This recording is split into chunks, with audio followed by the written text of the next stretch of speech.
So I was thinking some more between recordings about the early part of this game. And there's a lot that I like about it. They set it up really well. There's also a guy drunk in the street, but the world feels pretty big and worthy of exploring already, at least by the standards of the time, because we've caught glimpses of so many areas and directions that I'm not able to go yet. Paths locked behind tiny bushes that are impassable so far. Not to mention the water south of Pallet Town. I talked about Viridian Forest already, and what a nice early game area it is, with the bug catchers fitting in really well. And again, Brock is the first gym leader as the first non-rival boss fight. His design looks like he means business, so does his ace Pokemon. And starting with a rock-type gym was a nice touch, I think. Because that type has... It drives home some of the basic concepts of the series really well, right? Because that type has interactions with all three starter types. So you're going to learn the type chart, even if the starters didn't drive that home already. But also, a lot of the early game Pokemon that you can catch are weak into rock types. Things like Pidgey and Rattata are not going to do well against Brock. Or the bugs that you get in Viridian Forest, for the most part. One exception. So, it's kind of it's a good early game challenge for the kids, right? There's a reason I think that Brock is one of the more memorable early series gym leaders, and it's not only because he's the very first one. It's because you actually have to think about how to beat him. Maybe not so much if you're using Bulbasaur or Squirtle. But especially if you're using Charmander. There's some strategy involved. I remember as a kid, I probably would have done it in this playthrough if I'd chosen Charmander. I would specifically get a Butterfree and get it to learn Confusion, because that was the best thing I could find to deal with Brock's Onix. So thinking through specific strategies to get past a tough challenge, for about 1/3 of the kids playing this, or spamming the super effective attack, and there's something that you learn from that as well. But it's a good early introduction, right at the start of the series. And, by the way, if you're a kid in the 90s playing this blind, we already know the concept of gym leaders. We know there are 8 of them. The basic travel the world and battle Pokemon premise has been driven home pretty nicely. The Elite Four have been mentioned already, and we've seen the entrance area to the Pokemon League. Even Team Rocket have already been mentioned, although there's not really any information on who they are. It just sounds like they're bad news, but hey, maybe we'll get more on that soon. Alright, let's go.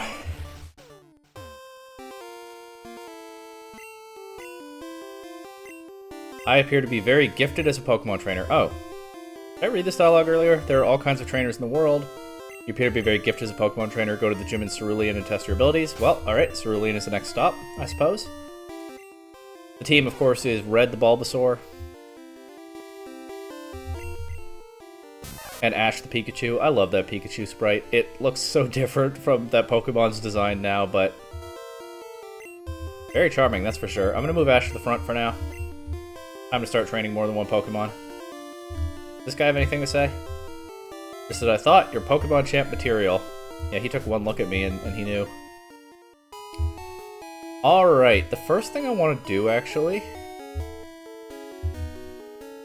I think the first thing I want to do is something that I'm not sure I've done before. And that is... go back to the Pokemon League front gate and see if I can go past that one guard and then be stopped by the next one. I would imagine it works like that, right? Or else why are there 8 of them?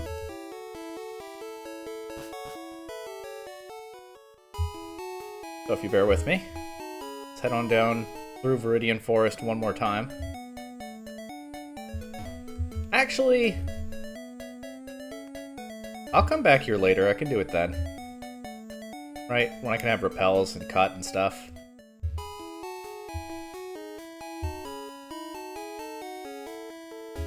I'll try to remember to do that later. Kind of a waste of time right now. Alright, the guy who drags me back to the gym is gone, but now we're heading into the mountains. Look at these mountains. We got another route with a whole bunch of trainers. Good experience for Ash the Pikachu, I hope. I didn't go to the Pokemon Center and heal, did I? But it's not like my Pokemon took much damage against Brock, so that's probably fine. You looked at me, didn't you? Well, yeah, when trainers' eyes meet, we have to fight. Alright, a level 9 Pidgey. That might be a little bit much for Ash to deal with. Let's see what happens here.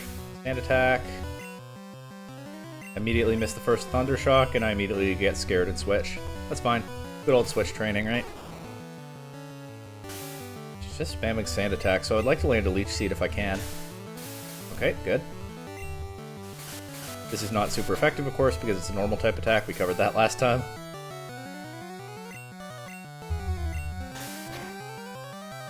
And now it's just land however many tackles I can, and the Leech Seed is guaranteed damage anyway.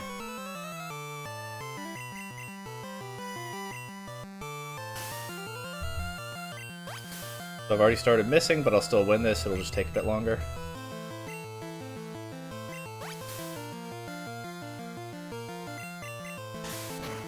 That damage does add up pretty slowly. I wonder how much it does this gen.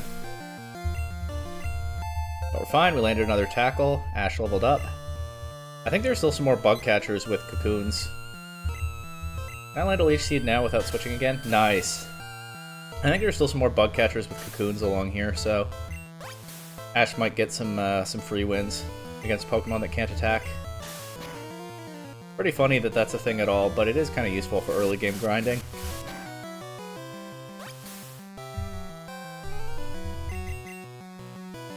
Alright, we miss our tackles some more, but again, it's fine. There's guaranteed damage every turn, even if it's not very much. I feel like Leech Seed must do less in this gen. That HP bar is not moving a whole lot. I don't actually know. Maybe I'm just impatient. Also, the gusts are adding up, so landing another tackle anytime now would be nice. Although, if Red faints, I get Ash back with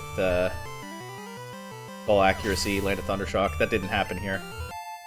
And Ash might drop to a Gust anyway because of that level difference, but we're fine. Red evolves soon, by the way. One more level, I think. Quit staring if you don't want to fight. I do want to fight. What do you mean?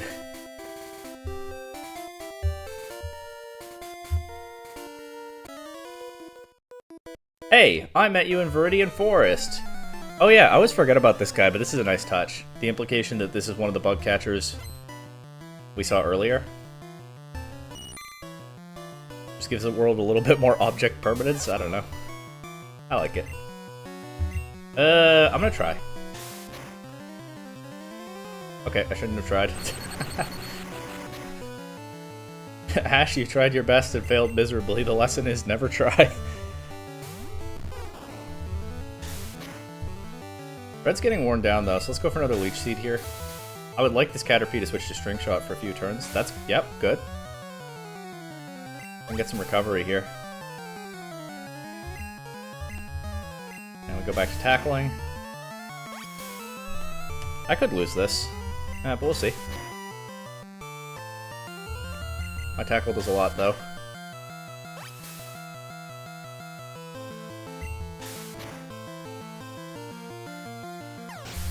How many other Pokemon does he have? I think 2.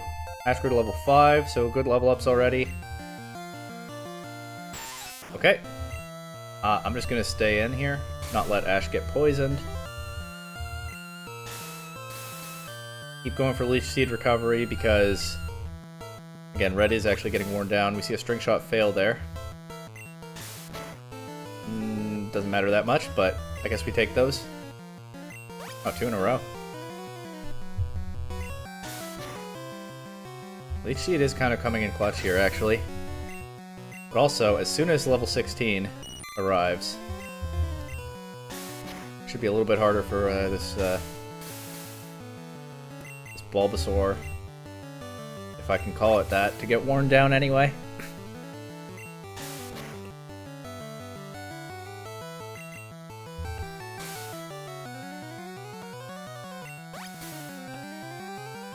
Also kind of nice that now that they keep dropping my speed, it's kind of nice that the Leech Seed kicks in every time the opponent moves, because if I knock Caterpie out right now, I get 1 extra turn of recovery because it's not at the end of the turn. Not a huge deal. And no level 16 just yet, but this bug catcher is defeated. I beat him again. There are other kinds of Pokemon than those found in the forest. I hope so. I want to meet them.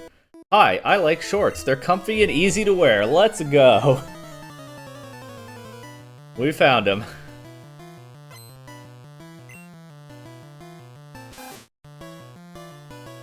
Can't call this guy Joey because most trainers don't have names in this game. I could lose to a level 11 Rattata right now. My team's pretty weak. Ugh, Tail Whip. Uh-oh. I should probably just Vine Whip this, actually. Yeah. Honestly, that Leech Seed was pretty greedy. I'm gonna use a potion. I have them, I might as well. And I don't think Red takes another hit without it. There we go. I should just be Vine Whipping now that I have an actual reasonable target for it. Let's see how much this does. Quite a bit.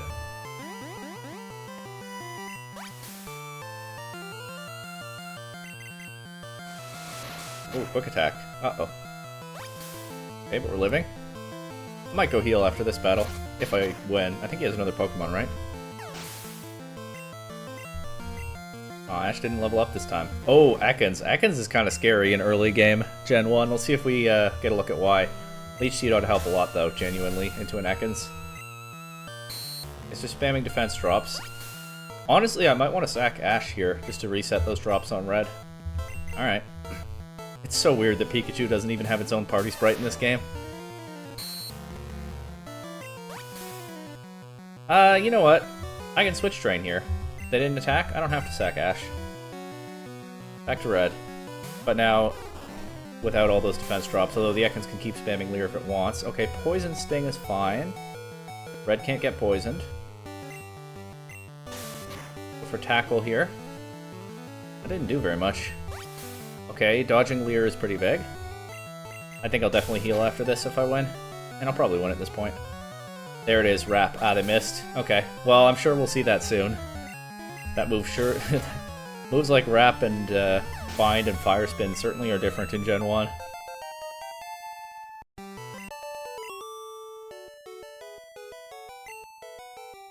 I don't believe it. Oh, I think he's talking about losing, right?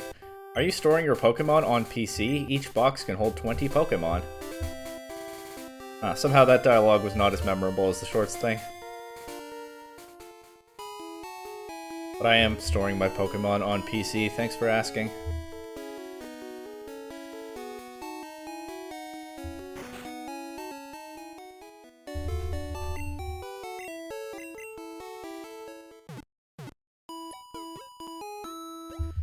In fact, I think what I might do, this is going to be, one of the most annoying things in this game is going to be when my bag fills up. And just waiting for that to happen and then backtracking, going to PC every time, it's not ideal. So I think I might get a little bit more proactive about it, and early in an episode, see if there are any items that I want to just go ahead and deposit. So the town map, I think, can go to the PC forever now. And I don't think I'm ever using the Bide TM. A little bit awkward that in early gens the name of the move doesn't display in the name of the TM. It's gonna be hard to keep track of them, but that one is Bide. It's Brock's TM in this game. I don't think I'm interested. My bag is not very full yet, so maybe it's a little bit silly to proactively clear space right now, but I think doing that each episode might be helpful to morale in this series. Because the bag issue is one thing that, as much as I love the late 90s RPG vibe of these games, the bag issue is one thing that is kind of annoying. That look you gave me, it's so intriguing. Sure. Notice I'm still mostly fighting children, by the way. We're still early in the game. Brock is probably the oldest opponent I've battled so far. Good thing I'm not about to escalate from this to organized crime, right?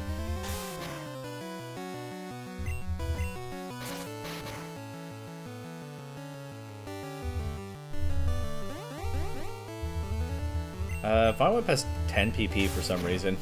Not a whole lot of PP for such a weak attack, so I'm gonna save a power point there and tackle that Rattata. And then... oh, Nidoran. Cool. I'm gonna tackle that too. If it goes for Growl, I don't know if it gets Growl actually. I think maybe the male gets Leer and the female gets Growl. That would fit with their overall builds, right?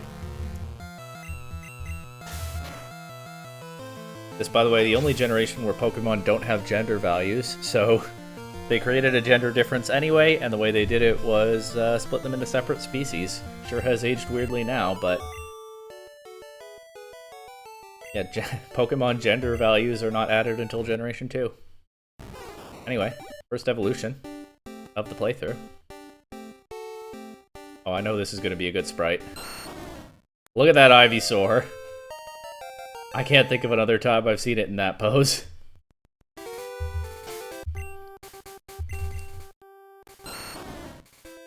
Alright, now I should be ready to just fly through Mount Moon, right? You think about Ivysaur's final design and all its appearances in recent years, it feels like it would be difficult for it to even stand up like this. But there it is. Impressive. Anyway. Avoid fights by not letting people see you. That's the opposite of what I want to do. What playthrough do you think this is? Are you a trainer? Let's fight! So yeah, just let that guy see me. And now let's see what he's got. A bug catcher. 4 Pokemon. He could have some cocoons. Okay, but we're starting with a Weedle. I don't want Ash to get poisoned. That's going to be annoying to training my still underleveled Pikachu. Let's just switch to my poison type. The back sprite is not as interesting as the front sprite, if we're being honest. They tried.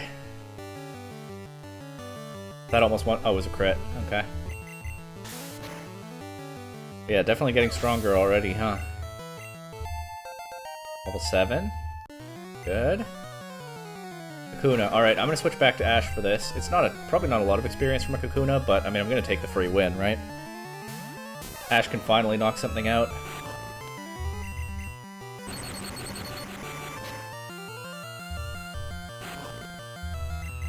If I remember right, in the Virtual Console re-releases of these games, they toned down some of the electric-type attack animations because of flashing light concerns, so, yeah, didn't think to mention that until now, but hopefully it's fine.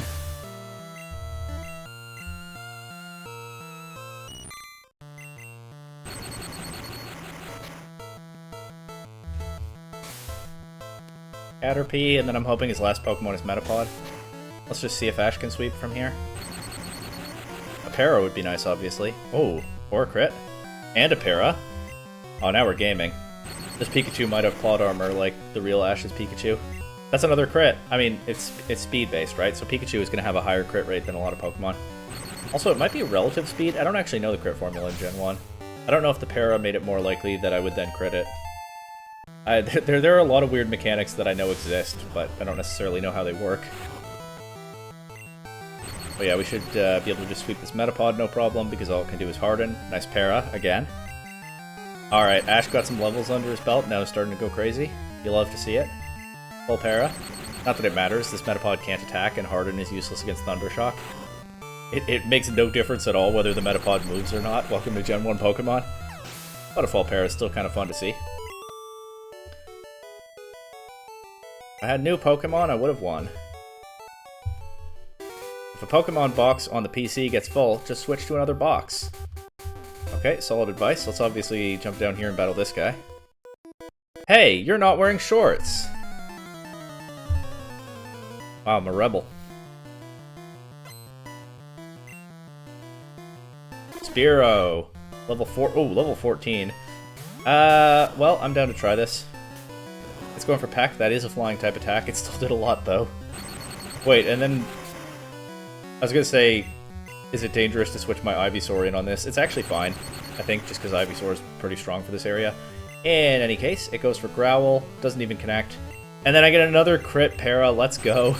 Ash is getting super strong. Getting that Plot Armor, just like I said. Goodbye, Spearow. Hello, level 9. And Thunder Wave. Nice. So now I can control when I get the Paras. Lost, lost, lost. Oops, didn't mean to do that. Now, Gen 1 learn sets are super weird, especially in Red and Blue. I don't think Pikachu will even get Thunderbolt by level up. And it is a TM, but it's only a one-time TM in this game, so... we'll see how I'm feeling, whether this Raichu, eventual Raichu, will stick around on the team. My point is, I think it might just be like Thundershock and Thunder for Pikachu's level up electric type attacks, so it might kind of fall off for a while, but right now it looks super strong. I'm having fun with that. I always wear shorts, even in winter. That's dedication. But yeah, a lot is weird in Gen 1, right? There are just fewer moves and less of an idea of how to balance a Pokemon's learn set and so on. You can fight my new Pokemon. Okay. Bugcatcher, you got some cocoons? 2 Pokemon. Caterpie, sure. I mean, I should be able to handle this by now, even from half HP.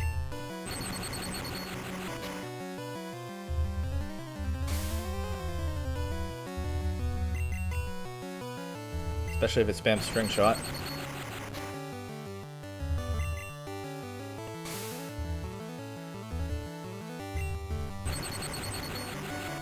So not the most exciting battles, but a good little grind to get the team ready for the next part of the game. And considering the longer dungeon that's coming up soon, it's a good touch. And here's another free win. Probably get Ash to level 10.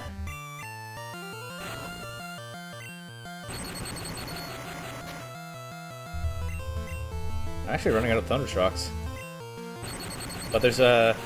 Wait, this is Gen 1. Is there a Pokemon Center before Mount Moon? I think there is. I think that's where I'm getting my Magikarp. But for some reason, I'm never quite sure. Like, I can't quite remember whether that Pokemon Center exists in every game or not. I think it does. Well, maybe, I don't know if it exists in every game, but I think it does exist in this one. Anyway, level 10. Both Pokemon in double digits. Trained Pokemon are stronger than the wild ones. Cool. Okay, there's a trainer there.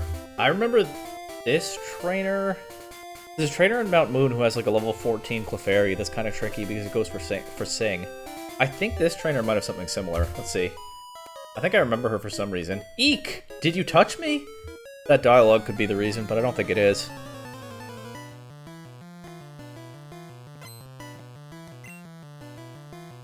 Yeah, level 14 Jigglypuff, counterpart to the Clefairy in Mount Moon.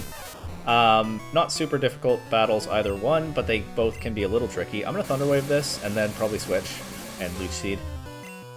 And this is how I'm playing around Sing, although she didn't go for that this turn. Well, okay, not exactly switching then. Fine. Yeah, level 14 Jigglypuff is... It's not much, but it's actually pretty strong for this area, right? Disable, I believe, disables a random move in Gen 1. That's why it's Growl there instead of Leech Seed. Now I can start Vine Whipping. The reason I'm doing the Paralysis and Leech Seed first is that I'm expecting it to go for Sing. And then it can incapacitate my Pokemon for quite a while and stack up damage with Pound. But she hasn't actually been doing that. Maybe it doesn't have Sing in this game, but I think it does. The Jigglypuff. I definitely think the Clefairy early on in Mount Moon has Sing. And I've played around it like this many times. But okay, that battle went more smoothly than I expected. That's it? That's my reaction, that's it? Route 4 is at the foot of Mount Moon. Okay. Are there any more battles along here? I'm not sure. I would go back and heal my Pikachu if there were, but I don't think this guy battles. Whew, I better take a rest. Groan. That tunnel from Cerulean takes a lot out of you. Yeah, he's too tired. Battle. Oh. I'm just trying to see if there's an item down there, but I got a wild encounter immediately, but it's a Pidgey, and I already have one. This is Gen 1, so the game doesn't show me that I already have a Pidgey, but I know I do.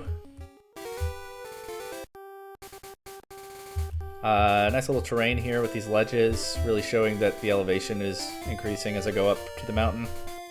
Not bad. Gen 1 graphics. Ouch! I tripped over a rocky Pokemon, Geodude. I guess I better watch out for that. But here's the Pokemon Center. Let's heal. Mount Moon is still going to be a slog, but... yeah, those Route 4 trainers have made my team a decent bit stronger. My starter evolved, and my Pikachu can plausibly battle now.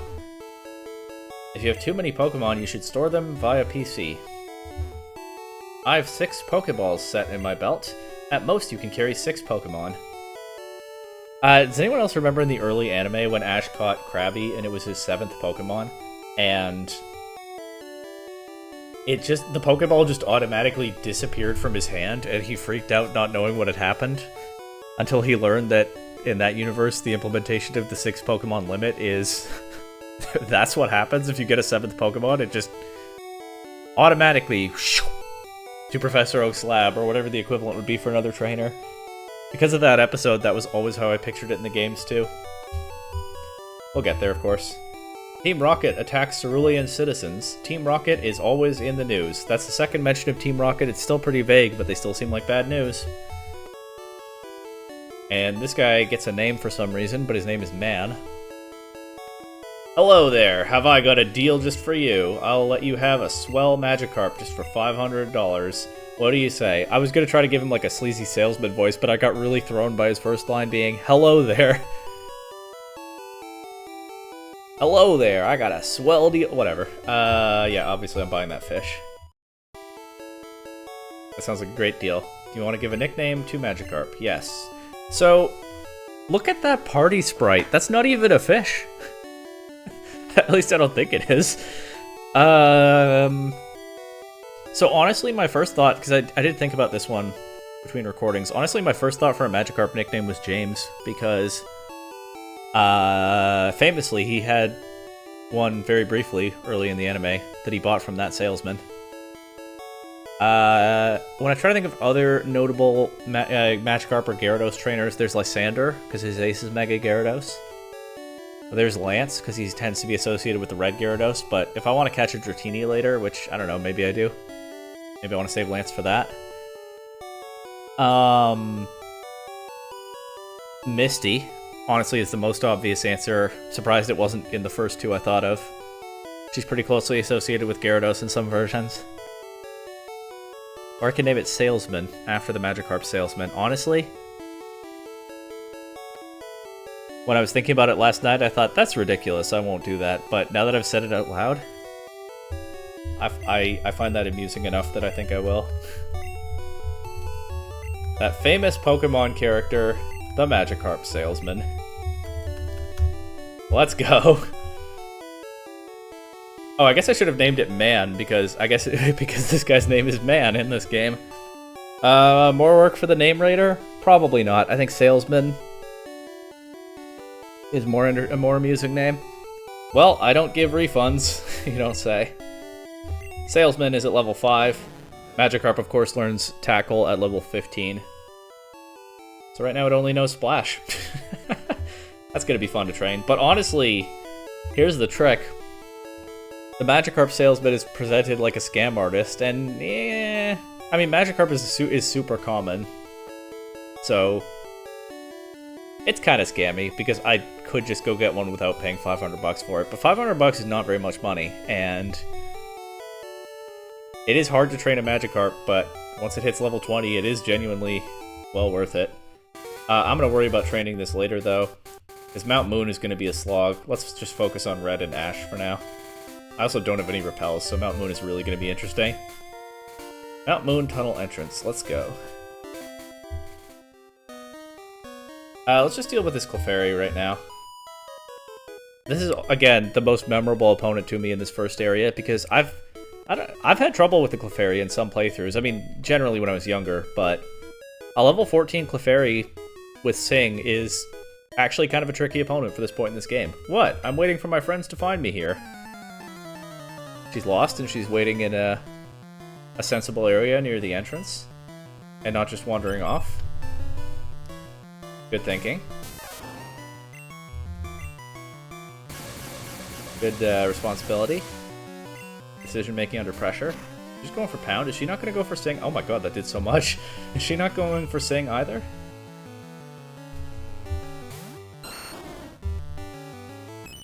Growl is fine. I mean, Vine Whip is special in this game. I'm going to go for the Leech Seed first in case the Sing does come out, but I'm starting to think... Never mind, there it is. You missed, but... I was starting to think this game was going to make me look like a liar. Yeah, that Vine Whip doesn't do a huge amount of damage either. Clefairy has, like, reasonable stats for this point in the game at this level. But we got the full para there, we got the Leech Seed damage, even if Red is made to take a nap. But yeah, if you just try to overpower this... This is another nice little strategy lesson for the kids. If you just try to overpower this, it's still going to work a lot of the time, but sometimes it won't.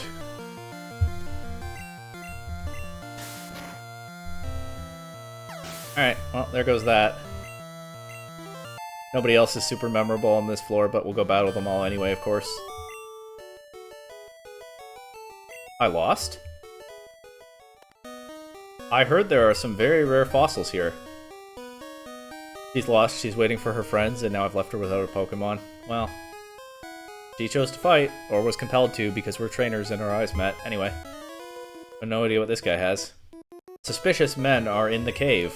What about you? What does that mean? Am I a suspicious man? Okay, another bug catcher, another Weedle. I'm so close to the Pokemon Center, I'll just try battling this with Ash. If Ash gets poisoned, I can go heal.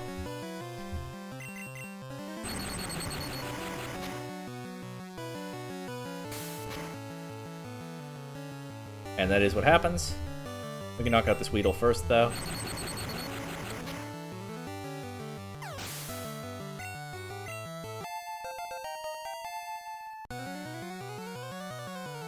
Kuna, that's such a free win. If only Ash wouldn't drop the poison damage. Okay, here's what I'm going to do. I'm going to spread this little bit of experience out across the whole team. I'm going to give a little bit of early switch training to Salesman here. But Salesman can't actually do any damage. So now we swap to Red, and everybody gets a little bit of this experience, which means nobody gets very much, but it's a Kakuna. Why not?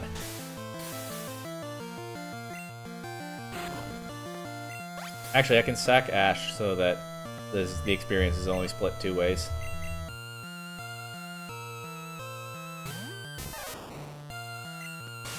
Yeah, poison damage is working like...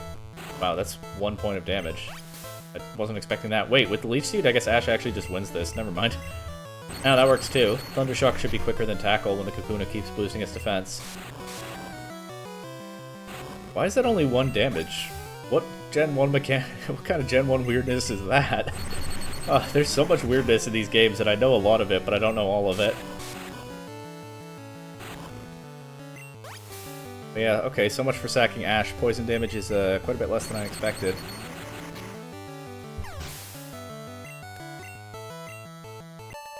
Everybody gets a tiny bit of experience. Not super worth it, but it's fine.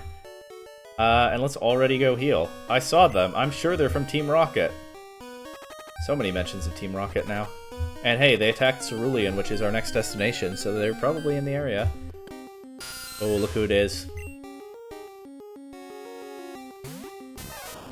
The thing about Zubat is they're not that annoying because you can just run from them, but I guess a lot of kids playing for the first time were not doing that. I'm going to try to catch this one because... Actually, how many Pokemon do I have in my decks now? I've added Ivysaur and Magikarp, so I think I'm at 8. 6, 7, 8. That seems about right. Let's see if just paralyzing this is enough. Okay. I mean, I can't really Thunder Shock it. If I want to catch it. I'll try one more. Oh, I do need to manage my Pokeball supply, though. I want to get a Clefairy while I'm here.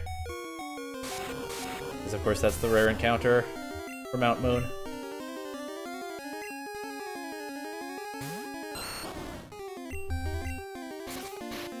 Okay, double resist Vine Whip. Yeah, that does enough damage to be worth it, but not too much. I think I'll go buy more Pokeballs, which means I'll have to go back to Pewter City, but that's fine. Oh, I didn't think about Ivysaur having a double weakness to Leech Life in Gen 1. Because Bug is strong into Poison, and likewise Poison strong into Bug. Okay, I could use some Fulperas here.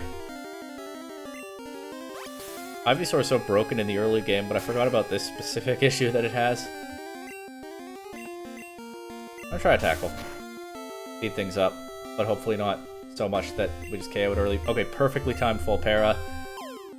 It's at like 1 HP and paralyzed.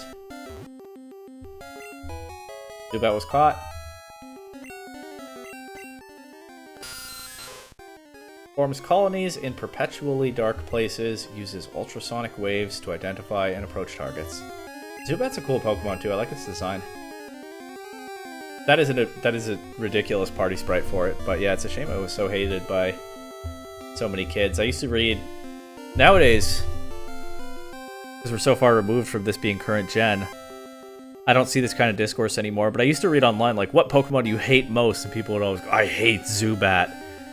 Zubat's got such a nice design, and it's not its fault that you didn't just run from the battle. Anyway, I'm gonna name this...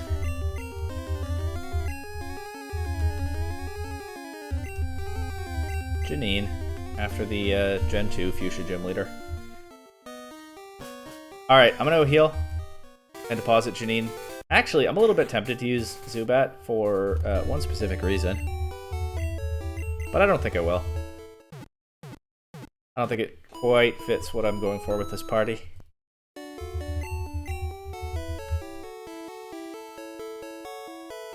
And we'll see Golbat in this game without me training one myself. It's fine. Also, Golbat's super weak in this game. It gets like Wing Attack for Flying Stab, and I think Wing Attack is like 30 base power in Gen 1.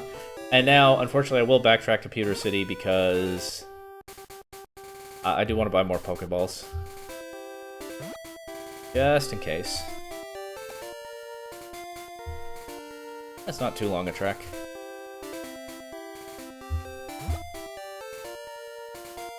This windy, mountainous path.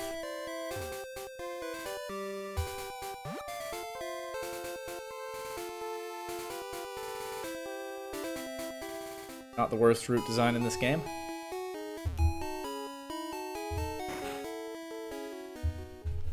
But hey, it still feels like we're early in the game, so keeping things simple, also not such a bad thing. Mount Moon really is kind of the early game dungeon, after which we get into the middle of the region and things start to open up some more, right? I guess it's at 3 badges that things really open up, but... still, it kind of feels like I'm still in the tutorial area. I'm still going to meet Team Rocket, get one more badge. And then I'm a Pokemon trainer. And not, well, I am now, but not just a beginner anymore.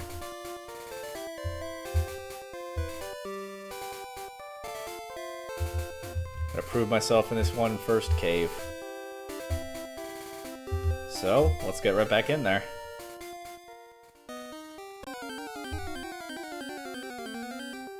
Another Zubat. Classic Mount Moon. I could Thundershock it. Cheap experience, and Red is probably going to be the main carry in some parts of this dungeon. Not Ash. Potion, nice. Did just use one of those recently. TM12, let's find out what that is. Gen 1, I think in Gen 2 even, if you go to the bag it'll show you what move it is, but in Gen 1 you do have to do this. Water Gun. That's a fun early game TM. None of my team can learn it, I'm sure. I mean, maybe I should check. I think I'm not going to bother to catch a Geodude, because I think a Clefairy will put me at 10 Pokemon anyway. Let me double check that. Yeah. I don't think Magikarp can learn Water Gun. Magikarp, Gen 1 Magikarp I don't think can learn anything at all except Splash and Tackle. Yeah. Yeah, they knew what they were doing with that Pokemon concept. Alright, let's duck down here for a bit.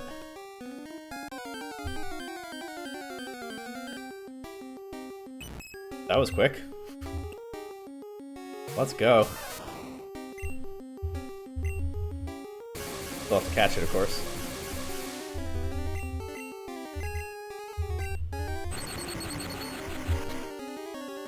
Okay, that's fine. Even a crit right now is okay. Now it gets a little dicey, so I'm gonna try a ball. That pound does a lot of damage. How strong is Clefairy? That's the one thing. I'm definitely gonna add Clefairy to the team, at least for a while, but I don't know how to make it actually good in this game. But if the pound is hitting that hard already, that's a good start.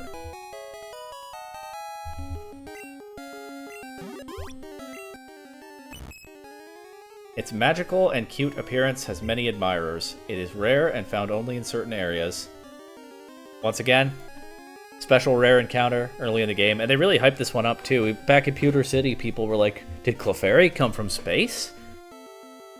There are weird moonstones and fairy Pokemon. Obviously, we're a long way away from the fairy type existing. This is a pure normal type, but super fun early game rare encounter. And in Year of Our Lord 2026, there's a very obvious nickname to give it within my theme of notable characters from the Pokemon series. And immediately I'm going to go back and heal the new team member. Sorry. That should be it for captures in here, so... because I don't need to catch whatever I see anymore now. So we should be able to progress a bit more quickly. But this is Mount Moon, it takes some time. Because it's that first big cave.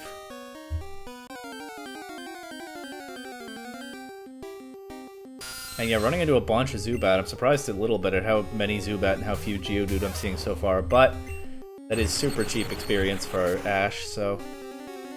I guess I'll move Jacinth to the front of the party now, so I will start running from these. But, we'll see. I don't even really have to train Ash for the Cerulean Gym, because Red can take care of that.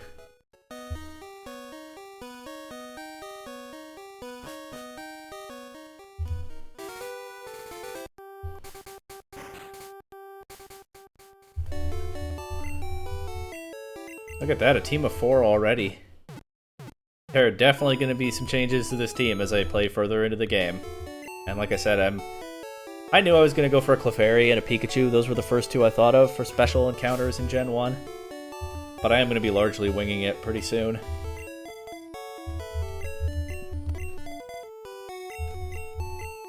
There we go, the two Pokemon mascots side by side.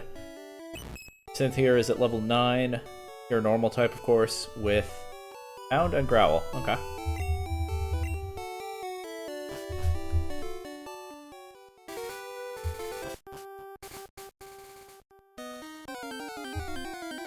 Now I start running from Zubat. I guess Zubat's kind of fast, so maybe it's not as easy as just running from it if I have something like a Clefairy in front of my party, but let's see. Uh-oh. I'm getting the authentic Gen 1 experience of how annoying Zubat can be. I spoke too soon. Okay, got away safely. For now. I did not think I was going to find a Clefairy this quickly. Now let's actually explore down here.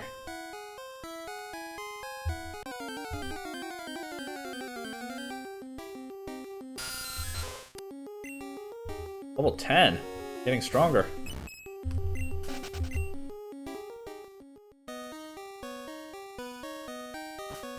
I also haven't seen one click Supersonic yet, I don't think, and I'm not sure what level it learns it.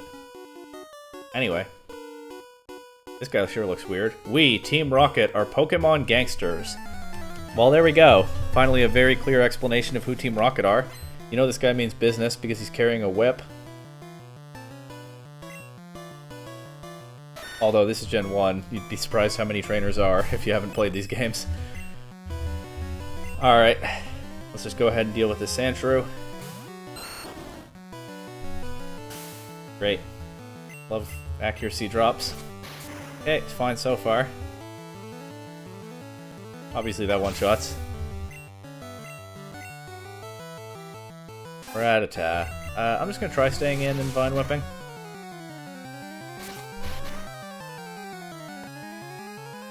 So far so good. Using a second Vine Whip there is maybe not ideal when those 10 power points are going to be a problem in here, but I didn't want to risk missing a tackle, I don't know. Lower accuracy and an accuracy drop. Maybe I'll come to regret that. Because of course, Red is still my only answer to some of the rock and ground type. Oh, there's Supersonic. Some of the rock and ground types that we'll see in here. Although there aren't a massive number of those, just like a couple of hikers.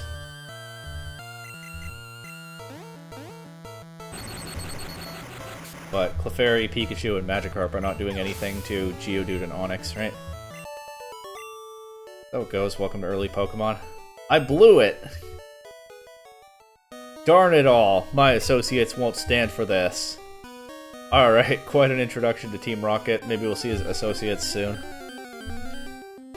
Team Rocket are such generic villains, but it's Gen 1, I don't really need anything more. Gotta fondly remember Team Rocket. HP up. I don't know how Gen 1 stat experience works. It's not like modern EVs, but it does exist.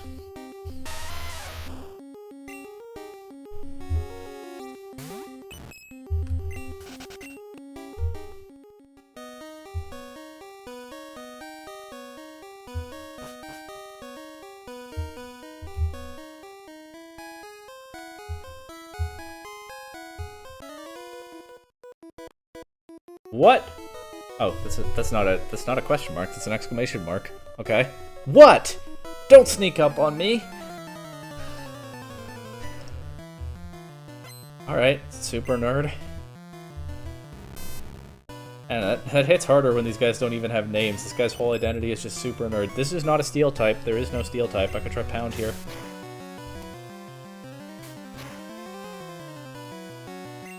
Okay, not crazy damage, but pretty decent. It's hitting kind of hard back, though. Well, it can miss, and I almost can't. Gen 1, every move has a tiny chance to miss, even if it has 100 accuracy. This thing is like 1 in 256 or something. But... okay, I'm not trusting that he's gonna miss. I'm gonna do this. Yeah. Almost. But hey, it took Ash some time to knock an opponent out too. And look at Ash go now. Look at that plot armor crit. Into level 12.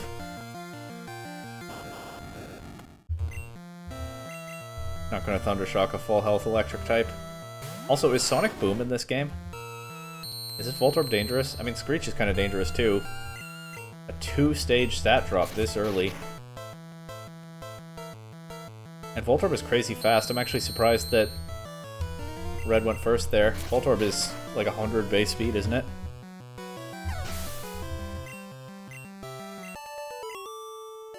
I am burning through my Vine Whips already. I don't know why they gave Vine Whips such low PP. It makes no sense to me, but that is going to make this more of a slog than it already was going to be. I have to find stronger Pokemon. But hey, we can call all that part of the spectacle of Mount Moon, right? There's another potion. Help me through this. There's another Zubat. They sure made a memorable dungeon here.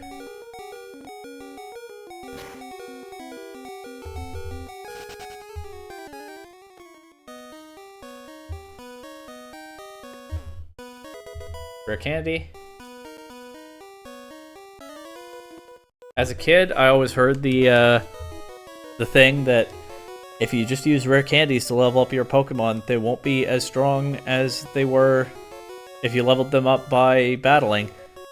But I didn't know mechanically why that was. I just knew that I'd been told by other kids that it was a thing. The reason, of course, is they don't get EVs in modern games or stat experience from rare candies. And so I'm definitely... there's like no chance I'm ever using that rare candy. Even today, when I know exactly mechanically how that works, and it's so easy to just EV train your Pokemon anyway, I still am pretty averse to using rare candies, because I just remember as a kid that I would never use them because I didn't want my Pokemon to be weaker for having leveled up that way. So that rare candy is probably going straight to the PC. I might even sell it. We'll see. Go through this cave to get to Cerulean City. Yeah, that was a big thing, at least in my schoolyard. Do not use rare candies. Not worth it.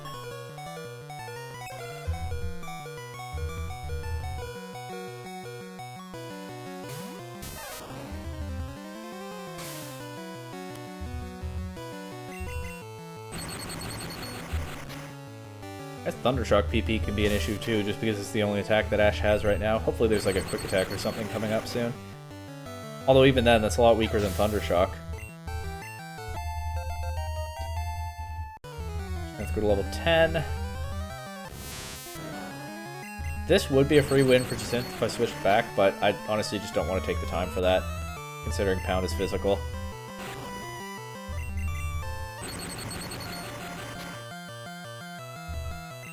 Nice plot armor crit. And another Caterpie, okay. I'm still not sure how long a Clefairy is going to last in this team. I can't think of what matchups this is especially good for, although...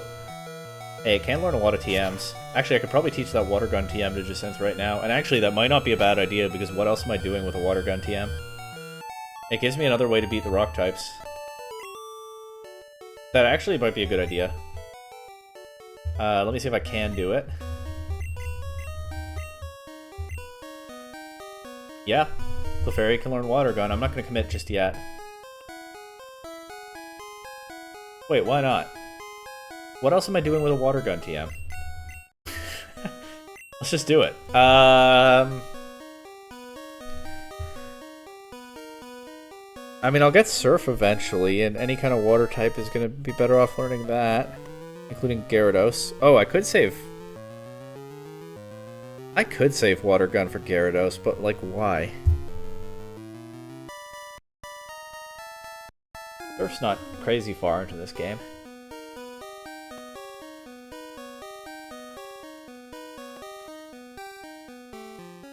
I have Rock Tunnel to get through and stuff. I'm so indecisive when it's a TM that I'll never get again. Right? It only exists the one time in this game. But yeah, I think Water Gun Clefairy is going to be useful here. Let's do it.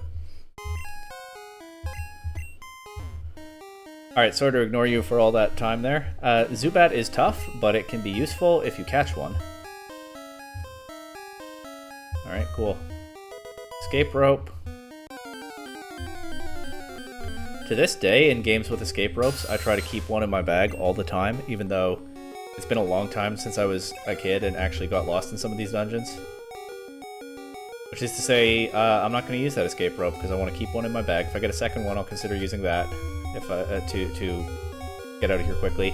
And after all that agonizing over Water Gun, we're not going to see Jacinthe again for a while. You know my rule, if my Pokemon is knocked out by a wild Pokemon, what's stopping that from just happening again, so I'm not going to go back and heal. Just for that.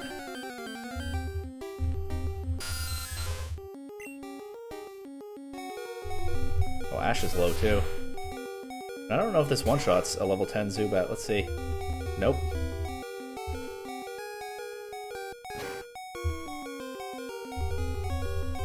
Uh-oh. I didn't realize Ash was that low. What happened? I guess I just had Water Gun on the brain all this time and I forgot all other context. Wow, a wild battle just before the trainer battle. That is some timing. As soon as this is over, I'm immediately going to be in a trainer battle. I think this Thundershock one-shots.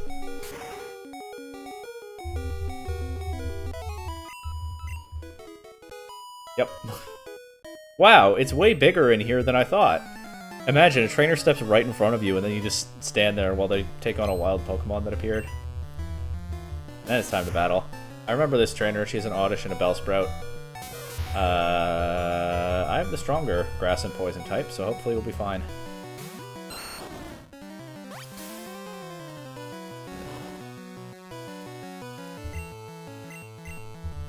Five Vine Whips left. I'm just thinking ahead a little bit because there's some hikers coming up.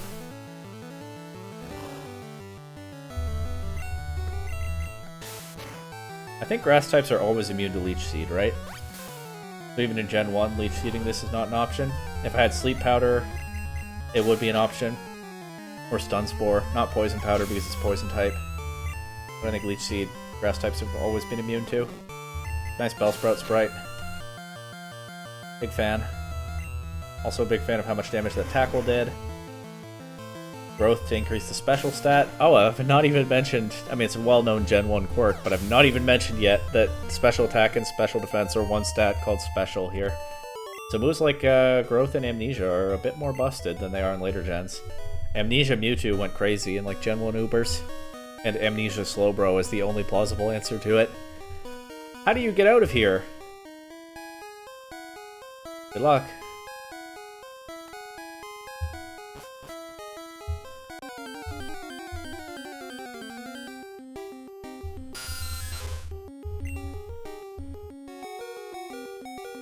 Alright, 1 HP Plot Armor Pikachu, let's go. Good start.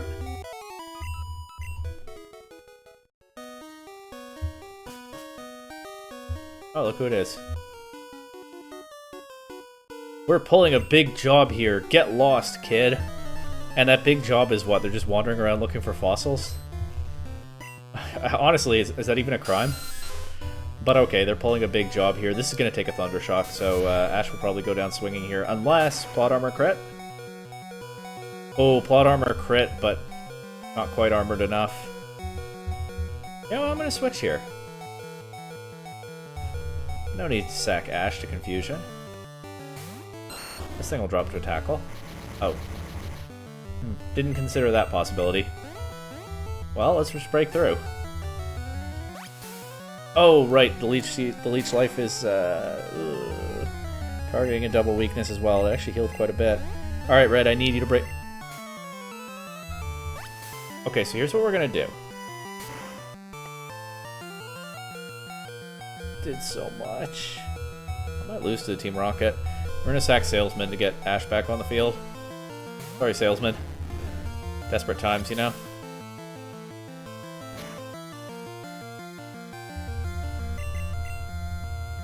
The Zubat might take itself out of range of Thundershock, but I hope not.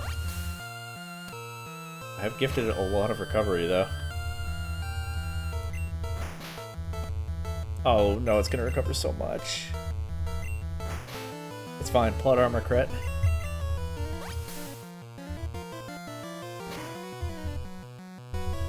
First I needed to actually... Oh my god, that's so much recovery. First I needed to actually knock out my fish.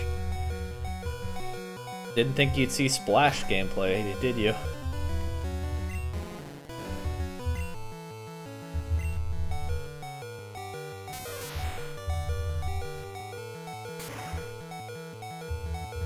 Oh, I didn't even need a crit.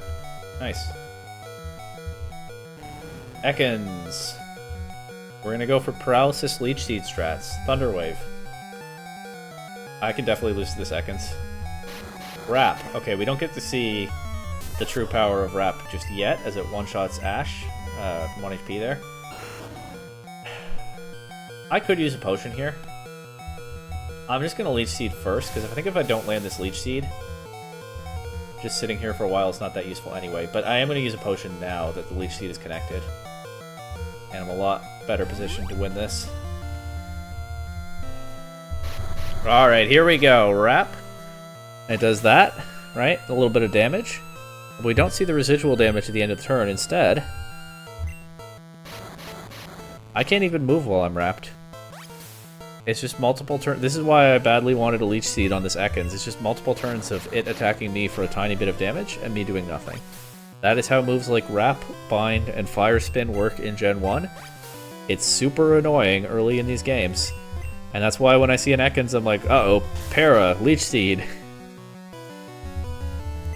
Get some guaranteed damage every turn and be able to interrupt the Wrap with a full Para. Definitely one of the weirder things to have to deal with early in these games. Gen 1 Wrap. I think in like some Smogon battle formats, people ran Wrap on Dragonite. And it was kind of controversial. Some people wanted it banned and stuff. Gen 1 Wrap is pretty strange. EM1, I think that's Mega Punch. It is. I could teach that to my Clefairy or my Pikachu. I'll just hold on to it for now. If you find a fossil, give it to me and scram. Oh, yeah, okay. If you've been... Since you've been so polite to me, I guess I'll do that.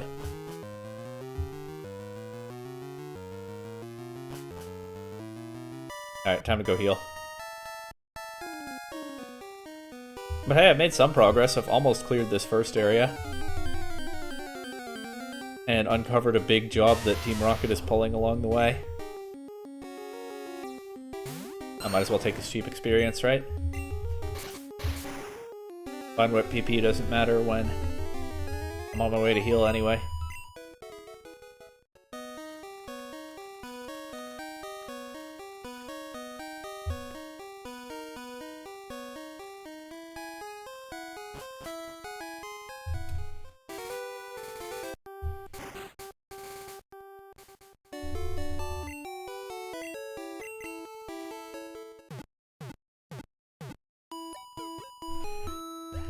Okay.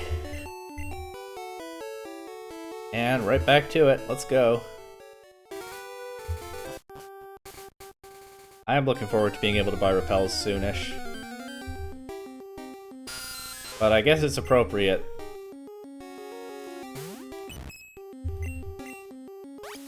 That we have to struggle along without them first.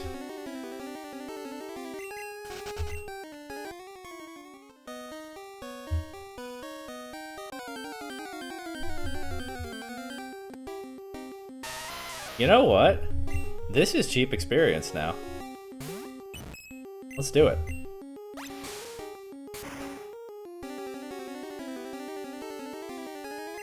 Always kind of a weird disconnect in my mind between how water gun is portrayed in these early games as just like a few drops of water falling on the opponent and the torrent of water that it is in the anime. I definitely prefer the anime version. The game anime, some of these early game animations for water gun look like they shouldn't even do damage to most things.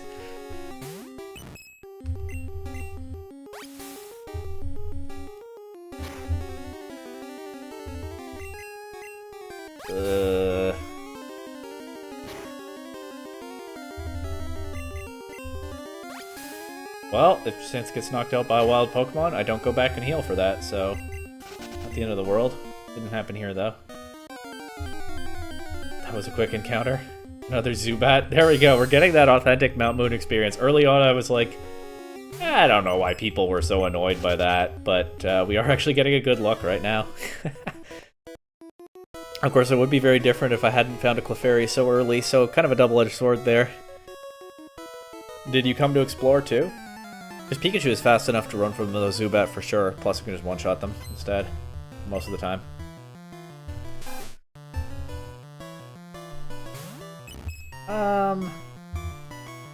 I don't trust this matchup quite enough. Let's switch.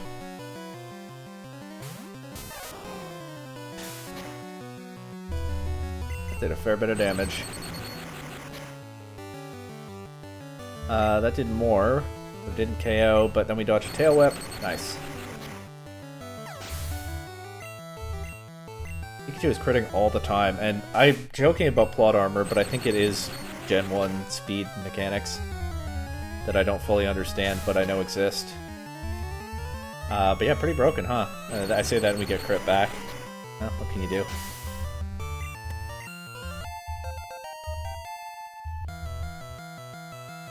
Zubat, easy.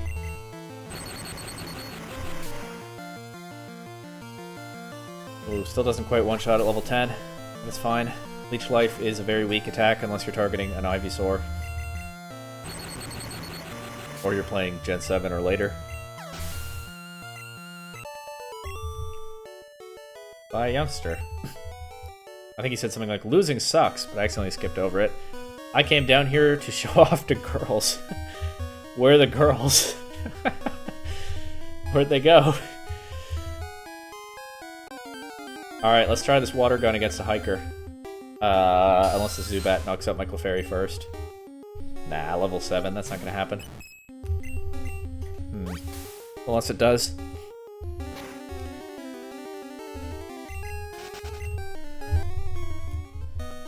Whoa! You shocked me! Oh, you're just a kid. Is it just the one hiker? I think there's another one. Where? By the back wall somewhere? Anyway, hiker here has a Geodude. Hikers sometimes have Machop, so I'd have to switch if I see one of those, but let's try a water gun into this Geodude. Good start. There we go, gives your synth a little bit of a niche. On the team for now, here's another Geodude. I think this guy might not have a Machop. Although it's Gen 1, they might have to just send their Pokemon out in order, I'm not sure. Onix. Okay. Let's see how easily... That's kind of fun, running into an Onix again. A little after Brock's gym. Let's see how easily we handle one now. Pretty easily.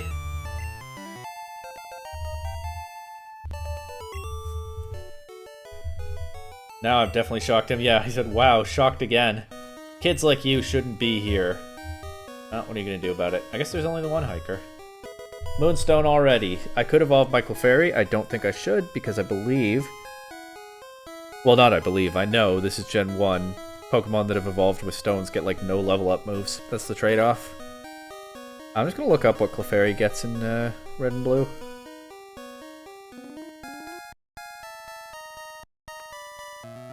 Ash took down Lieutenant Surge's Raichu with his Pikachu because Pikachu could still learn stuff like agility. Never mind that Raichu had a bunch of strong TMs, like Mega Punch. Okay, Gen 1. Pound, Growl, Sing, Double Slap, Minimize, Metronome, Defense Curl, Light Screen. Yeah, that's a Gen 1 learn set, alright. Double Slap. Literally 2 attacks, and they're Pound and Double Slap. But I think I've got to hold out for Metronome at level 31, right? If I keep Jacinth on the team that long, so no Moonstone yet.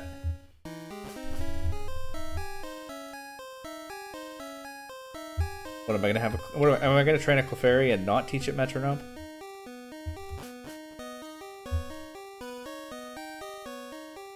I thought there'd be an item over here. Maybe there's a hidden one.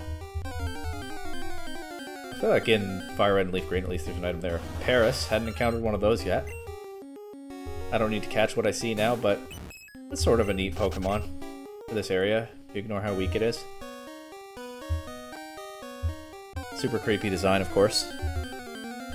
Design inspiration, I should say. But as a kid, I didn't know that. It was just a silly guy.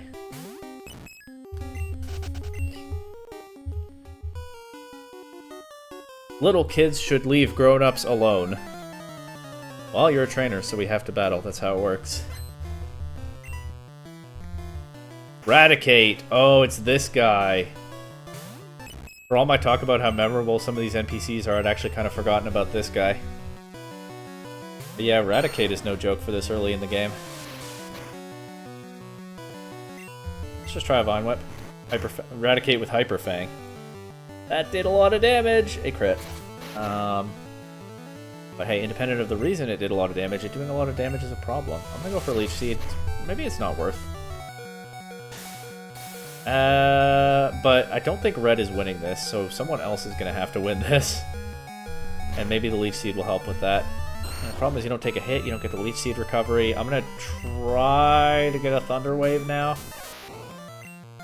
This guy is a... I don't know how I'm gonna beat this guy. I can't believe that he's not one of the trainers I remembered immediately.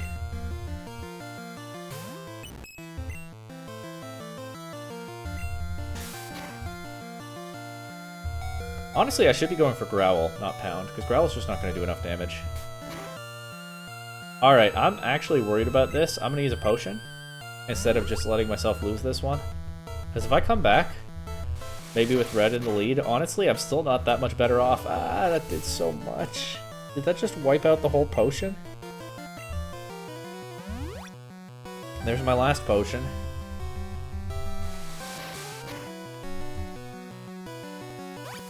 I don't take a quick attack. Okay, I threw by not using Growl right away. He could miss any of these Hyper Fangs, but he's not doing that either. Okay, trust. He spams Hyper Fang every turn and it always misses. And Salesman wins. Maybe not. Okay. I'm genuinely already thinking about grinding, but I think what I'm actually going to do is go at that Raticate with a full HP Pikachu. By the way, goodbye half of my money. And just give half of my money to Team Rocket. And go for Thunder Wave turn 1. I think that's the kind of thing I need to do to beat that guy. That Raticate is a menace. I don't know why. I'm like, oh yeah, there's a level 14 Clefairy that's kind of tricky to deal with sometimes. And then all of a sudden...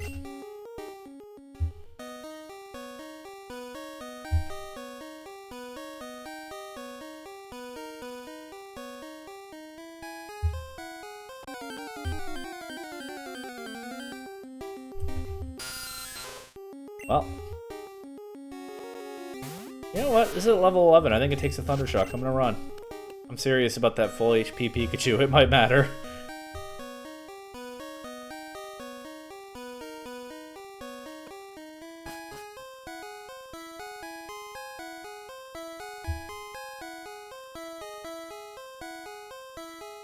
This for Fire Red or Leaf Green, I would have the running shoes by now, but no running shoes in this game. Gen 3 invention. Oh, I actually could avoid this trainer.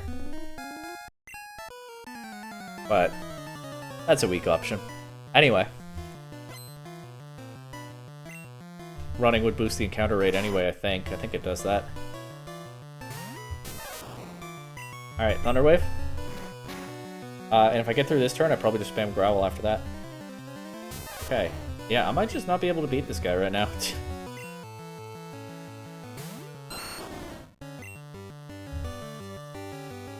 I don't have any potions.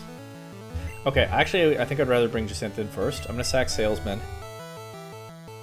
I'm gonna click as many Growls as I can with Jacinth, which is probably 0 or 1.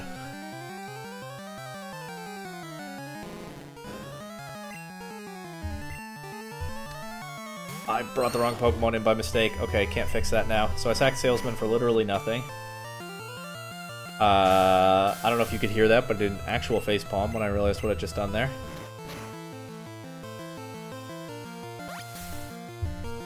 Alright. This now is the plan. It's not a great plan. Oh, that crit's so bad. That's a terrible crit. Honestly, Jacinth might be able to win this. Now that I've lowered its attack. Probably not, but... Since he switched to using Quick Attack, I'd be okay, probably. At least a little bit longer. If he just hadn't crit. Now he finally misses a Hyper Fang.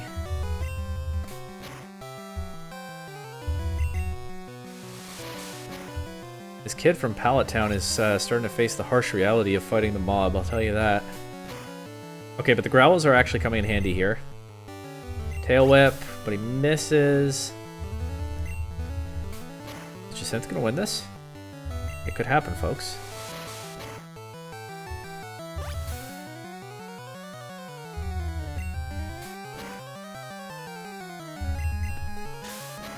Tackle is his last move. Tackle, Quick Attack, Hyper Fang, Tail Whip. That is a Gen 1 moveset, alright. If I had a Geodude, actually, that would just wall this thing. So I guess if this doesn't work, then plan C is to catch a Geodude. But this worked. Clefairy's so strong. But honestly, that was really a full team effort. Never mind that I sacked Salesman for literally nothing. Full team effort, everyone contributed. Jacinth learned Sing. Now I have that option into something like that Raticate. So there we go. I took on organized crime, and it got very scary, but I came out stronger for it. I've built character. This guy's steamed. I don't know what kind of character he's building. Pokemon lived here long before people came. I don't know why Team Rocket Grunt is telling me that, but okay. I've been getting a bunch of Calvin and Hobbes comics in my Instagram feed lately. That's where building character is coming from right now. Anybody read Calvin and Hobbes growing up?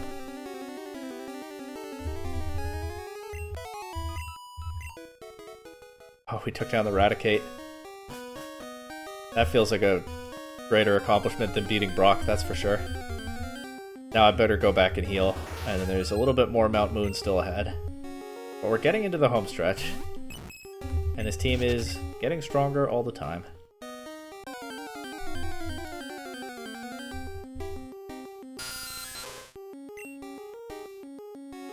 What if I get knocked out by a wild Zubat before I make it out of here? Well, I just hope that doesn't happen. I will switch my party order back. Everybody's getting pretty close in levels except Salesman, whose training will just have to come later.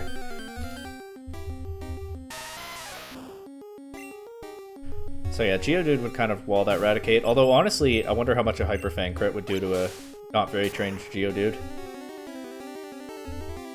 So again, there was a strategy available that a kid could focus in on and start to learn how to develop a strategy in Pokemon if they were having trouble dealing with Eradicate. I don't remember having trouble dealing with Eradicate when I was younger.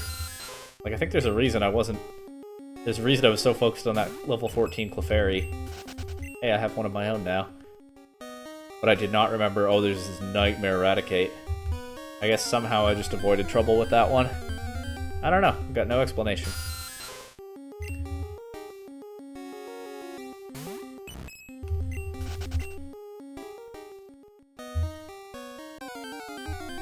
Sure, I'm getting a lot of encounters this time. Not nearly this bad going in.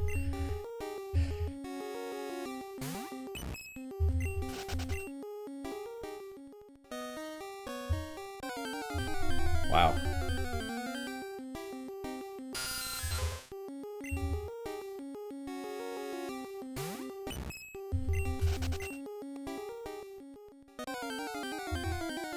Also, when I was thinking about the water gun TM earlier, and whether I should save it for later, it is worth remembering Misty will give me the TM for Bubble Beam. So actually, if my Gyarados really needs a water stab and I don't have Surf yet, I can just teach it Bubble Beam. So I don't know why I'm thinking about that again right now, but yeah, teaching Water Gun to Descent, it is mowing down these Geodude for some cheap experience. It makes me not reliant on 10 PP Vine Whip to the same extent. And definitely not much downside to actually to making that decision.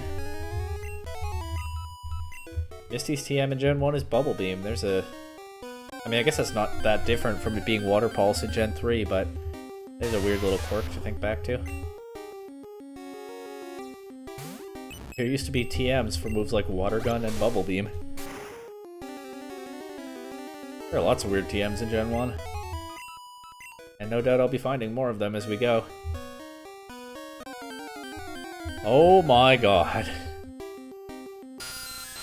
It's like the encounter rate spiked once I was down to one healthy Pokemon. Maybe I do wish I had the running shoes.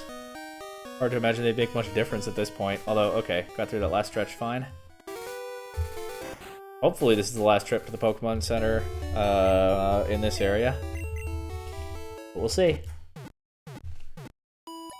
This isn't yellow version, so I won't have to battle Jesse and James.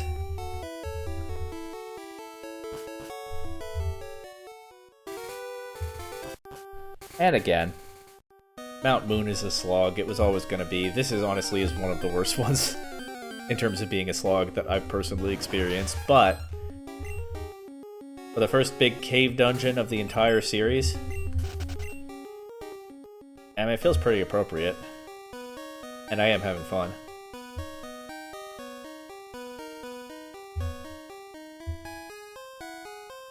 We're really off on a journey now. Also, like I said, kind of feels like the end of the de facto tutorial area in Gen 1. Time to really put those skills that I've been starting to learn at a basic level to the test.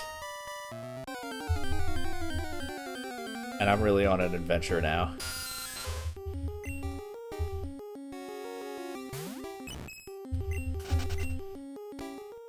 And hey, compared to newer Pokemon games, this one's tutorial is so much simpler and less in-your-face hand-holding all the time. I definitely appreciate that. Feels like, I was gonna say it feels like there's a little bit of an art there that Game Freak have lost, but I think the reality is they've made an intentional design choice to do it a different way. Whether that's a good idea or not, I think it is intentional on their part. Because, I don't know, they think today's kids need it. Or something. The attention spans. I don't know what they're actually thinking in the Game Freak offices. But I don't think they just, like, forgot how to do a simpler, somewhat more hands-off tutorial.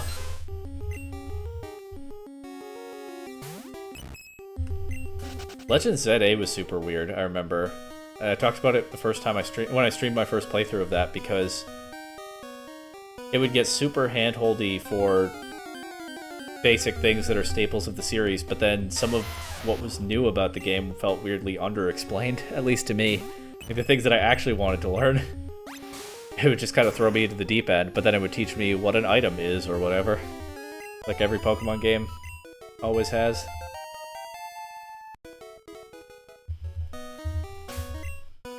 Synth is now at a higher level than Ash, and if there are any more like Raticate shenanigans or something, I want a Thunder Wave, so let's swap Ash to the front. Team Rocket will find the fossils, revive, and sell them for cash. See, this is what I'm saying. Is that even a crime? Why is this game acting like they're up to no good here at Mount Moon? Unless, like, the fossils are protected by a government or something and it's illegal to take them, but then I'm about to commit that crime if that's the case.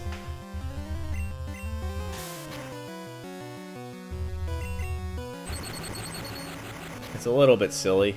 I mean, hey, I guess keeping the stakes relatively low for our first exploration? What am I saying? I guess keeping the stakes relatively low for our first encounter with Team Rocket is not the worst thing. I'm gonna be tempted to go heal Ash. That plot armor is starting to wear off already.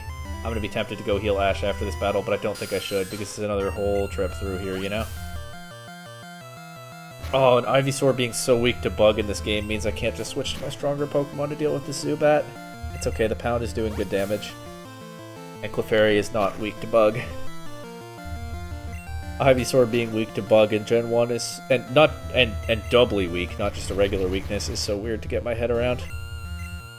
But we've seen the consequences.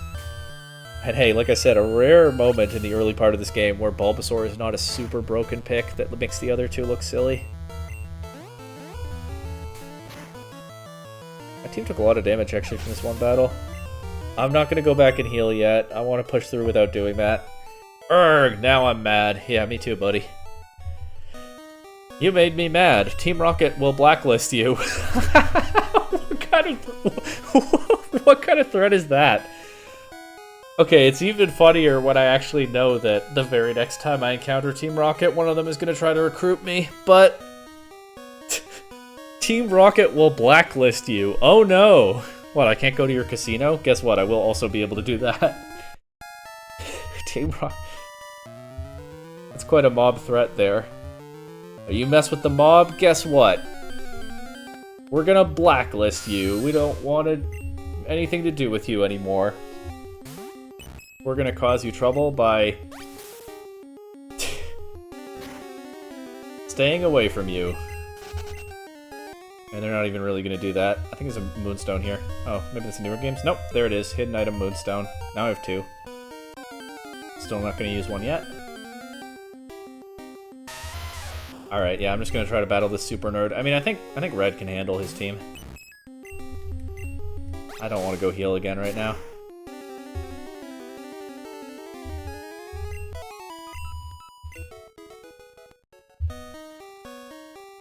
Hey, stop! I found these fossils. They're both mine.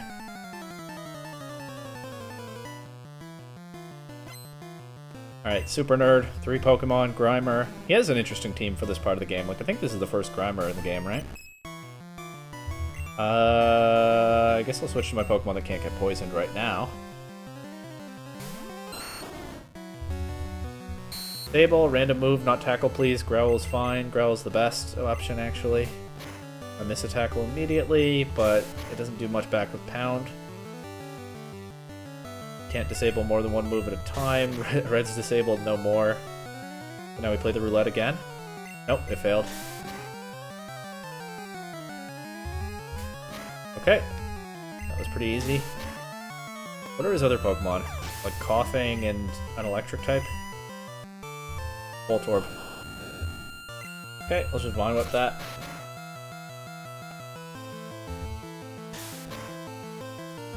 Hit KO. That was a crit. Wow. Okay. I think Coughing is last. Which could be kind of annoying, but I can Leech Seed it. And I can't poison Ivysaur. Look at that Coughing sprite. What were they doing? Well, once again, the answer, of course, is they were designing Gen 1 Pokemon as sprites first and then figuring out the finalized designs in their artwork later. I always interpreted this as Coughing being kind of upside down, but actually it just has the poison mark on its forehead in this version, doesn't it? And I can see why that would not be the final design, because, like, one of the most prominent notable things about its design is only properly visible if it's leaning down when it faces you. They probably don't want to depict it that way all the time. And so it definitely is the better artistic choice, I would think. I'm not an artist, but I would think to move the poison symbol under the face. But there we go. Technically Coughing's original design, I guess. Because famously Gen 1 Pokemon were designed as sprites first. And it does actually look kind of good with the symbol on its forehead. I think probably it just doesn't work because, yeah, they would obscure that symbol every time unless Coughing always leaned forward. Like it's doing here. I can't remember what Weezing looks like in this game. I'm looking forward to seeing one of those at Koga's gym, if not sooner. Probably sooner. Probably on like Cycling Road or maybe a Team Rocket battle. Anyway, I went for Leech Seed first because coughing is physically bulky, but this was still pretty quick actually. There was no need for Leech Seed. Sped things up a little bit. Okay, I'll share. Hey, these fossils are both mine. We beat him in a battle. Okay, I'll share. We'll each take one. No being greedy. Now, I didn't think very much about this decision. I don't think I'm especially motivated to train either of these fossil Pokemon, though I could. Almanite surely is stronger in this game, because I don't know if either of them gets a Rock Stab in Gen 1. Rock Slide is a TM, but not much learns it. I don't know if Kabutops does. It might, but... Of course, all Water-type attacks are special, and Omastar hits harder with special attacks than Kabutops does. However, what I'm thinking is... Helix Fossil, of course, is Almanite. What I'm thinking is... I didn't watch Twitch Plays Pokemon, but even I know some of the memes. Almanite has had so much more attention in the culture in the last chunk of these 30 years. So I'm going to be a little bit more contrarian here and go Kabutops. Or Kabuto. I probably won't evolve it. But I surely will revive it. Give me that Dome Fossil. Alright, then this is mine. Far away on Cinnabar Island, there's a Pokemon lab. They do research on regenerating fossils. There we go. I can't pull up my town map right now because it's in the PC, but... If I'm a kid and I take the time to talk to that guy, already I know where I'm going to be able to get this. I might not know what Pokemon it is, although if I have, you know, the handbook or something, I do. But I know where I'm going to be able to go. I don't know how to get there yet.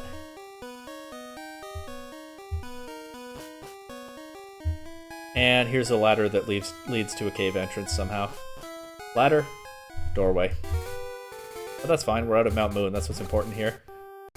Nice hilly terrain over here.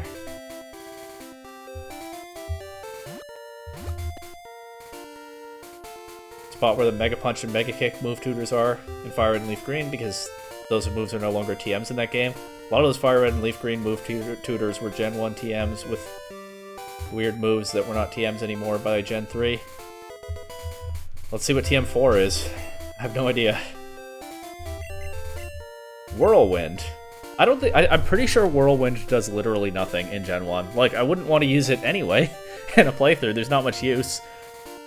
But if I remember right, Roar and Whirlwind are bugged in Gen 1, and they don't actually do anything. They're just not programmed correctly.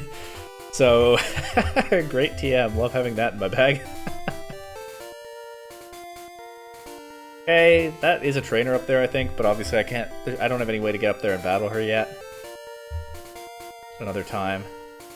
I get some wild Pokemon, like, I don't know. I was gonna say Sandshrew, but I think that's not...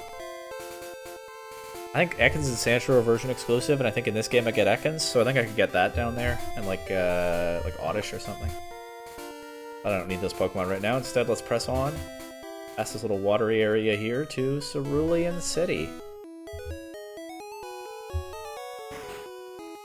And of course we are now in the top part of that little plus sign in the population hub of Kanto. So we're really getting out of... It took a journey through a whole mountain, but we're really getting out of the quieter, sleepier, out-of-the-way area where we started, and heading into the more serious parts of the region right now, where there are lots of adventures to be had, a whole lot to see. Small town kid approaching the big city, getting pretty close already. Bill has lots of Pokemon. He collects rare ones too. Okay, I don't know who that is, but thanks for telling me. Have you heard about Bill? Everyone calls him a Pokemaniac. I think people are just jealous of Bill, though. Who wouldn't want to boast about their Pokemon? Okay, so I should have talked to this guy first. Everybody here's talking about Bill. That guy must be famous. I'm out of the loop because I'm from a kid from Pallet Town. That Bill!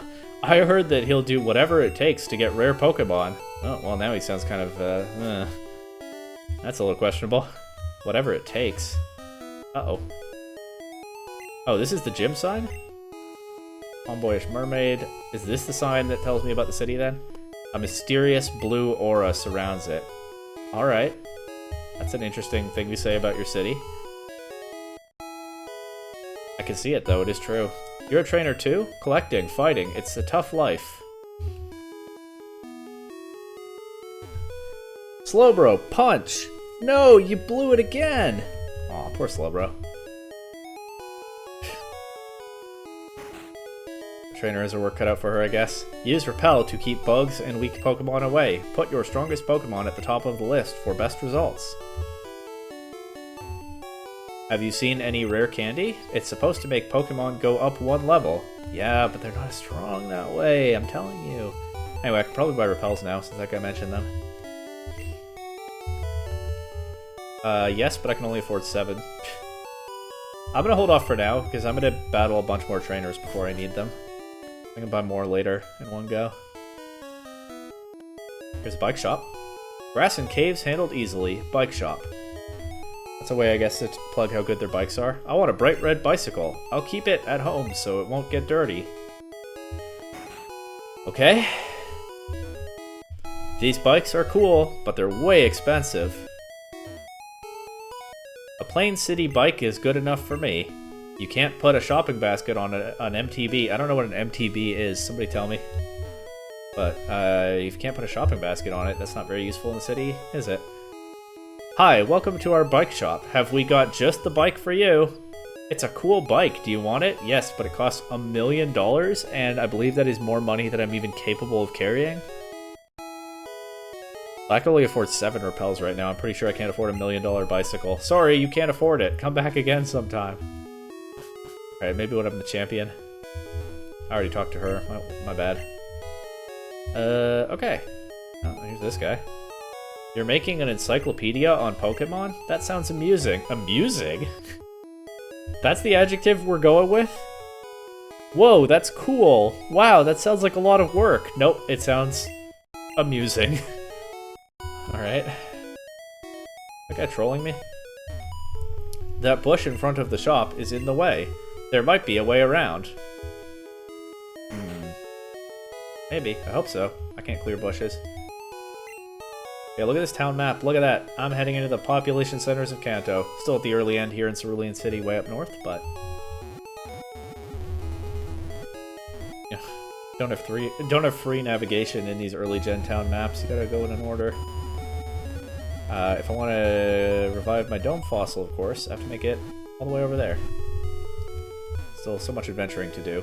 Hello there. Do you want to trade your Poliwhirl for Jinx? Kinda, yeah, but I don't have a Poliwhirl. Maybe another time. Well, if you don't want to. There we go. Only way to get Jinx in this game. There's an example of a rare Gen 1 Pokemon that you can only get once in the original games, and that's how. My husband likes trading Pokemon. If you are a collector, would you please trade with him? I mean, I'd be happy to, but I don't have a Poliwhirl. Can I get a Poliwhirl yet? Where's Poliwhirl? Where does Poliwhirl? If I had to guess where you can get Poliwag first in this game, my guess is like just south of here. Maybe a little bit further along, so probably I have to go up to the Cape and meet Bill and stuff before I can possibly get a Poliwhirl. Honestly though, getting Jinx as early as possible would be kind of a fun twist on a playthrough in this game. I don't know that I really want to train a Jinx, but let me just explore hypothetically the possibility just how early I could get one. So I would want to get a Poliwag and then grind it up to a Poliwhirl. Poliwag is available at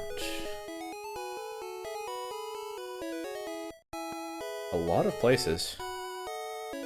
Living right here in Cerulean City, but I imagine I'd have to fish. Yeah, okay.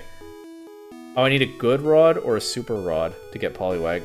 It's not. This is not Gen 2. This is not Crystal version. It's not found in the grass.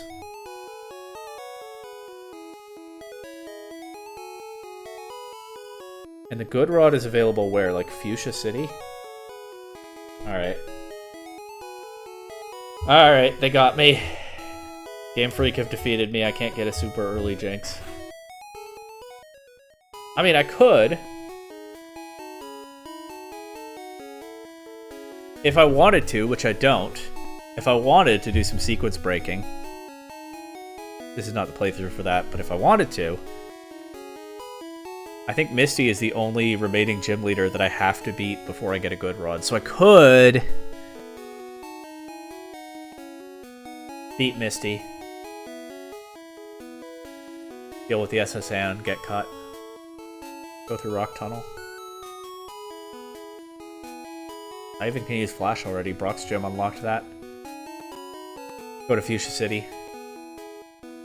Get a Poliwag, turn it into a Poliwhirl. Trade it for a Jinx. And then go beat Lieutenant Surge and Erica and all that. I'm not going to do that, though. But one could. Pokemon badges are owned only by skilled trainers. I see you have at least one. I see you have at least one. Hey, that's a good way to keep his dialogue consistent, right? Guaranteed, any player who gets here has at least one. Good writing there. Well, good solution by the writers, I mean. In case I came back and found this guy later. Those badges have amazing secrets. Now then, which of the 8 badges should I describe? Alright, Boulder Badge.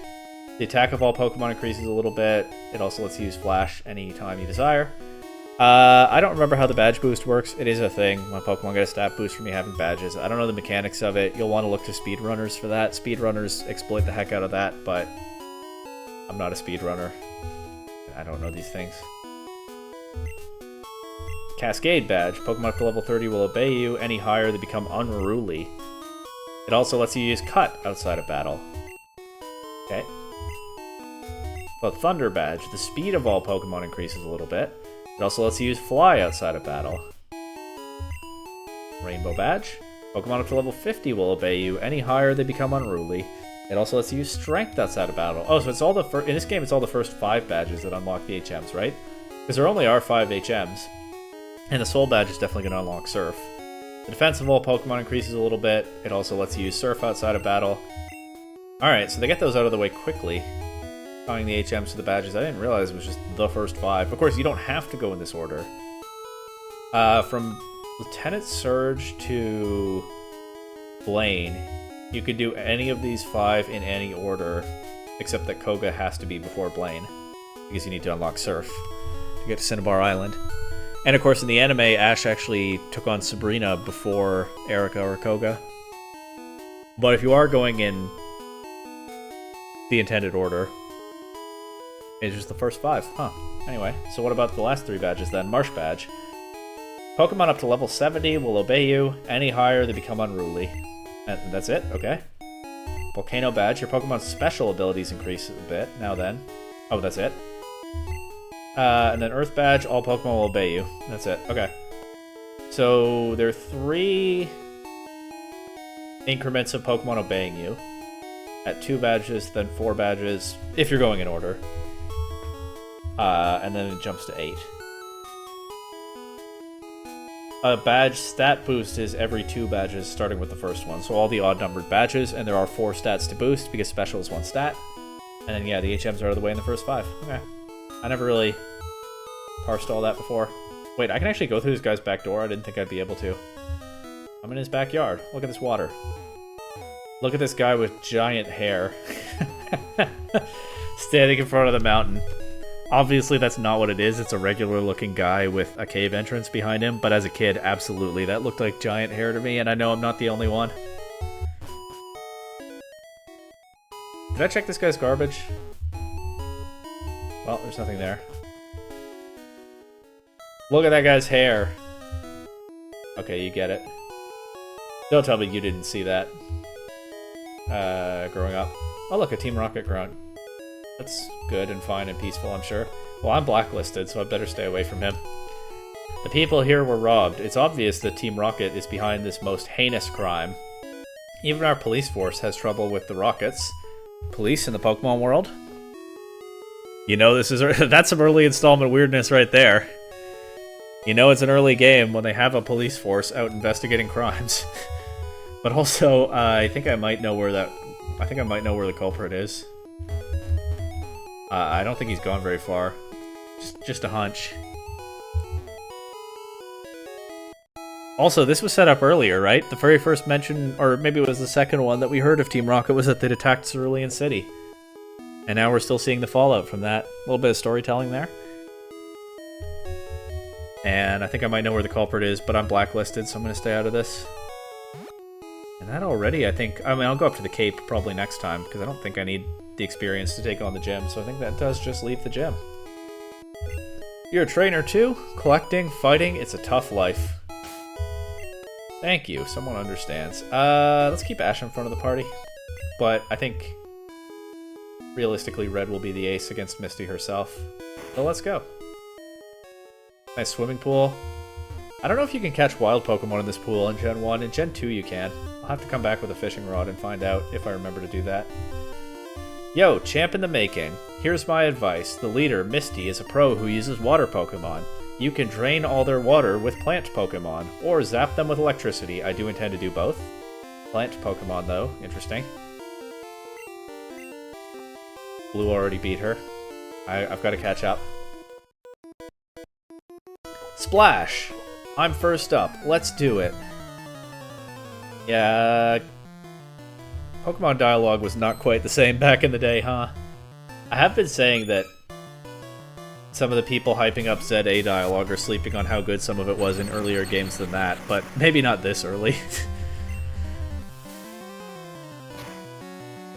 Don't get me wrong, I like ZA dialogue. I just think it's, I just think some of the people saying it's so much better than everything before it in this series don't know some of what came before it in this series. That speed drop was unfortunate. So was that Thundershock miss. There's that 1 in 256 or whatever it is. Chance that even a 100 accuracy move can miss in Gen 1. I'm just going to try it. This is a Shelter. It's not very specially bulky or very fast. Ooh, it did take a Thundershock though. Alright, well, good effort by Ash. But I guess Red will be carrying me in this gym.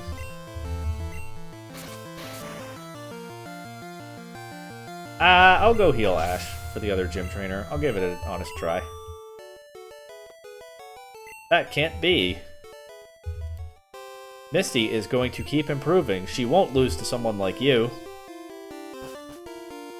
Alright. Also, if I could Thunder Wave Misty Star me, I don't know if I'll get the chance, because it's probably just going to wipe my Pikachu out with Bubble Beam, but if I can, that would be nice. So let's go heal Red. I mean Ash. Why did I name my first two Pokemon Red and Ash? That's pretty uninspired and also likely to confuse me occasionally. Well, I guess it's appropriate if the theme is celebrating notable characters over the last 30 years. Anyway. I'm more than good enough for you. Misty can wait. I'm going to have to try to remember to come back here with a fishing rod and see if I can catch Pokemon in this water. Gen 1, I don't know. Gen 2, absolutely yes, you can. Look at that Goldeen sprite. It fits, right? The design is basically the same, except this one has a larger and more elaborate horn. But you'll never see Goldeen in that pose again. Gen 1 sprites are something special.